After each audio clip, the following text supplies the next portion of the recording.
Well, hey there. I'm Jay. Welcome back to my booth. We've got 3 more beautiful samples from you, lovely people. We're going to take a listen and see what we can come up with. If you'd like to offer feedback of your own down below, you're more than welcome to. Just make sure that you keep it positive and constructive. Thank you very much. Let's dive into our first sample sent in from Steven Gouws. Take it away, Steven. This is Bob. Bob is an idiot. Bob makes mistakes, a lot of them.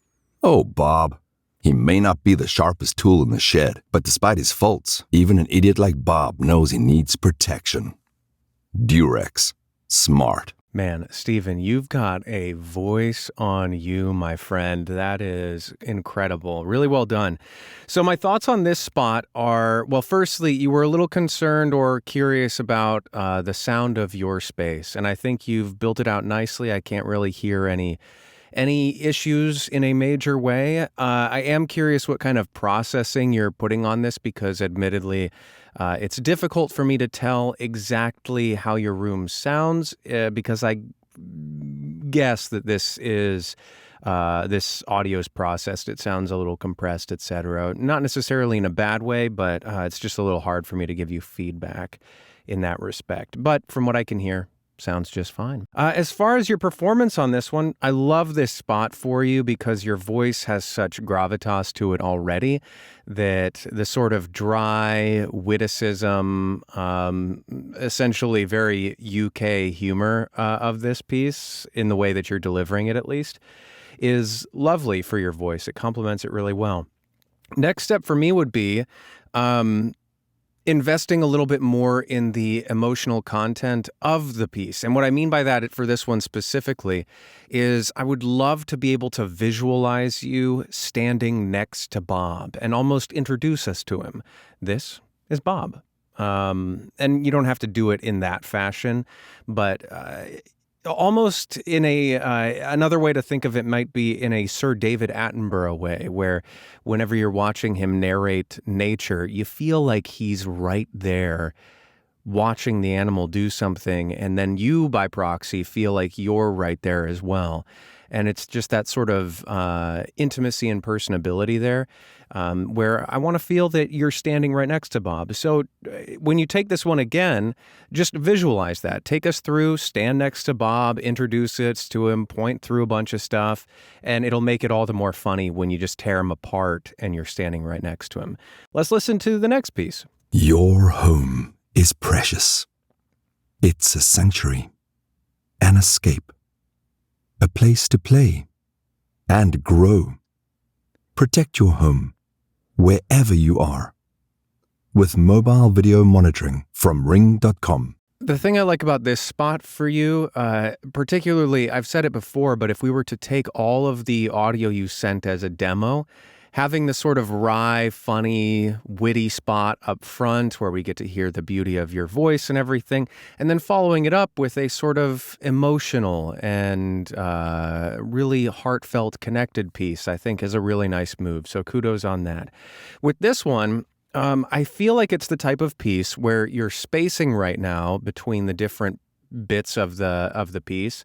We've got this air in between where if this had music underneath it or visuals with it, I think it would be just fine. But because right now it's just your voice, what I'm running into, at least in my own experience of it, is the connective tissue between the different beats is a little lost. And the fix to that is, A, leave a little bit less space, or don't chop out the breath in between. Because right now it sounds like you've cut space out in between and it just loses the connection between the two. So right now it sounds like your home, a sanctuary, is this, with a little bit more emotion behind it. But you want to connect them. Your home is a sanctuary. A place to call this thing, So that would be my next step for you. Additionally, similar to what I was saying with Bob the idiot who needs to protect himself, with this one, really center yourself and visualize talking to a person. It could be a family member, neighbor, a parent, a spouse, a child of yours, whoever it may be, someone you really, really care about. and tell them about this thing because you want them to be safe. This is a thing that you can provide to them to make them feel safe. And that will also, I think, help with the connection between the little discrete bits in it. Thanks for sending this in, Steven, and keep us updated how it goes moving forward because you got a voice and we'd like to hear more of it. Next up, we've got Rob Young. This is an audiobook sample from a undisclosed thing. Take it away, Rob. I had the singular experience once in my life of eating dinner at the same table with the man who brutally shot me down and left me for dead. J.B. Chamberlain, the man who shot me and who thought he had killed me, came in with a friend and sat down at the same table in a Leavenworth, Kansas restaurant where I was eating. This is a really interesting piece, Rob. And please tell us where this is from because I'm super curious to check it out for myself. It's really high drama. So my first thought, Rob, is in audiobook narration in particular, there's reading the story and then there's telling the story. And I would love to hear you lean more into telling the story. And what I mean by that specifically with this one is it has such an opportunity for drama and to leave us with some moments to really breathe and sweat with the information you're telling us.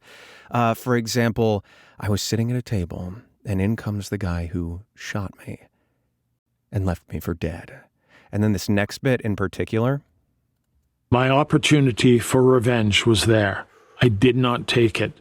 My opportunity for revenge was there. That's a huge bit of information that you are free to let us sort of breathe with, ruminate on a little bit, and it'll help the gravity of that sink in, that there's an opportunity for revenge. I didn't take it. And just that negative space, that breath that you let us take, helps us to understand both what it means that you have this opportunity and then the release when you didn't take it. And that sort of tension is really, really valuable in terms of the telling of the story versus the reading of the story. Additionally, I would love to hear you sort of be in this person's shoes a little bit more. If you so chose. In that, I would love to hear what it feels like to sit at that table, see the person that shot you come through the door, the opportunity for revenge, what that feels like, and then the decision not to take it. All of those things, I think, will just send this to the next, would be great next steps for you. And just practically speaking, don't be afraid to slow down and let us breathe with moments as the listener, because that'll pay off in dividends way down the line. Thanks for sending this in, Rob. I really, really appreciate it. And please do tell us where this is from because it's cool stuff. And then last one for today, we've got Adam Cauchi. These are some commercial spots, 3 takes of the same spot. Let's give it a listen. Adam Cauchi. I'm burning actual money. Want to help? I thought you'd be into it, because not going to Aldi first when you shop is like burning money. They've got better quality stuff for way less, unless you like burning money. Do you? You don't. Perfect. Then to Aldi we go. No more burnt Washingtons or torched Lincolns or struggling for another president. Ugh. And all it took was coming to Aldi first and the fear of burning actual money. Really funny spot and really, really well done on that first take. Just a couple of things, technically speaking, before we dive into your performance after listening to the next couple. Firstly, I don't know if this audio is the levels that you have set for yourself, the gain on your interface, if this is what it's pumping out, or if you turned it up in post. In both cases, it's a little hot. You can turn it down by a decibel or 2 just to give yourself a little bit more headroom.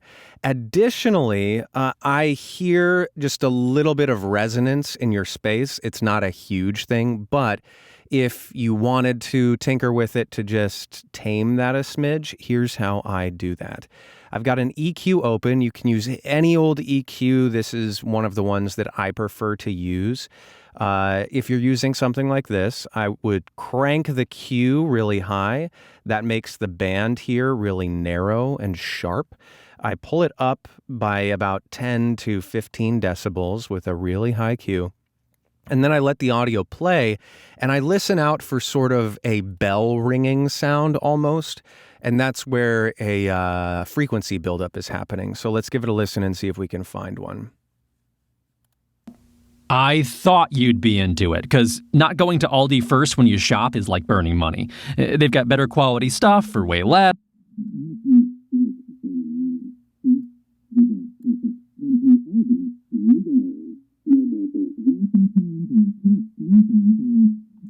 So there's one right there, slightly. You hear how it kind of sounds like a bell ringing. So then what we'll do is drop the gain down to -2 to -3. You don't want to go too far because this is just sort of a temporary fix in a way, or it's a small fix, not something to rely on. And then I'll drop it down, and then I'll widen the cue back out just so it's not a sharp cut. I find that sharp cuts tend to be a little harsh and just taking out too much information in a small range, which you can hear more than if you make it gentle. Again, it's not a big thing for your audio, but if you wanted to tinker with it, that's something that you could play with. Let's listen to the third of the takes here. Hi there, friend. I'm burning money. Want to help? I thought you'd be into it, because not going to Aldi first when you shop is like burning money. They've got better quality stuff for way less, unless you like burning money. No? Then to Aldi we go. That's right. No more burnt Washingtons or torched Lincolns or, gosh, were there any more presidents? And all it took was coming to Aldi first and the fear of burning actual money. So far, the thing that I really like is that you've set up in the first take and the third take, I get a image of two pretty distinct different types of characters, which is great. Let's listen to the second one and then we'll dive into the nuances. Hi there, I'm burning money. Want to help? I thought you'd be into it, because not going to Aldi first when you shop is like burning money. I don't know if you got that part. But they've got better quality stuff for way less, unless you like burning money. That would be weird. Then to Aldi we go. That's right. No more burnt Washingtons or torched Lincolns or, other presidents. And all it took was coming to Aldi first and the fear of burning actual money. Nice. So of the three, admittedly, number 2 was my pick, and here's why. In the first take and the third take, while you have the thing that I love is that you're investing so hard in the characters, you're really going for it. And what that's unfortunately resulted in on one end, because the performance is really good, but the characters are such high energy, frenetic sort of beats that in the first take and the third take, to my ear, it's sort of the same energy, the same pace, the same tone throughout the whole thing. And it makes it a little bit difficult for me to hear, firstly, the information that I need to hear relative to the second take. And it just puts me in a sort of state of anxiety. This first guy, for example, I'm burning actual money. I'm like, this dude is an arsonist and an anti-capitalist, and it's not necessarily the wrong move, but it puts me on edge at the beginning. Whereas this second one, hi there, I'm burning money. Want to help? I thought you'd be into it. That I thought you'd be into it. We are put at ease a little bit, and just in terms of that starting beat. But furthermore, you've got these wonderful sections where you have that high energy in the second take, and then you sort of back off the pace, you back off the tone, you back off the volume, and you give us a moment of relief. And the important thing is the moments when you back off, make it funnier and sharper, and let me hear the important stuff, which for this ad is that if you don't go to Aldi first, you're burning money. And also that Aldi has high quality stuff that's cheap. And those are the important things where you're delivering the information. The rest is sort of garnish. And so the moments where you speed up, you let a little bit of air in, you sort of dance around a bit in your performance. You can do that as much as you want, as long as the kernels of importance in the script, whatever the script may be, and in this case, it's the facts about Aldi, are lifted out and really served up to us as the listener. And you do that really, really nicely in the second one. Because not going to Aldi first when you shop is like burning money. I don't know if you got that part. Because not like going to Aldi first is like burning money. I don't know if you got that part. I do think you could go further and even slow it down a little bit, because not going to Aldi first, it's like burning money. I don't know if you got that part. You don't have to do it my way because you do it in your own way really well. But just make sure that you're paying attention to what is necessary. I hope this was helpful for you. And if you have any questions about this stuff, anything else voiceover related, you're always welcome to drop me a line below, reach out on my website. And if you'd like to submit your own work for this, there's a form in the description of this video. Fill it out, send me some audio, and we'll put you in a future one of these. Just be patient with me as we work through those who are in line. Until the next one, be well. I'll see you there. Toodles.